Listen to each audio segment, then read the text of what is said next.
sharcigan haddii la ansixiyo waxaa ka dhalanaya dhowr shay.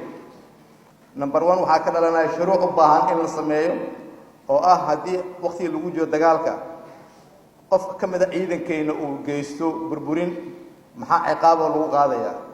waa shuruuc u baahan inaan dejino. tan labaad sharciga marka la ansixiyo wuxuu u baahan yahay in la baahiyo oo lagu wargeliyo dadka noo qaabilsan ama dadka ku yeelan kara xaaladaha dagaal oo ay ogaadaan markii lagu jiro dagaalka lagu jiro haddii ay sameeyaan burburin ama sameeyaan dhaawac u geystaan waxyaabaha dhaqanka maxaa oga imaanayo ama loo baahan inay xafidaan. sidoo kale waxaa ka imaanaya hawl u baahan in la qabto every 4 years. mana wasaaradda ama hay'adda noo qaabilsan 4 sano waa inay mar soo saartaa report sheegaya wixii ay ka qabteen fulinta ahdigan.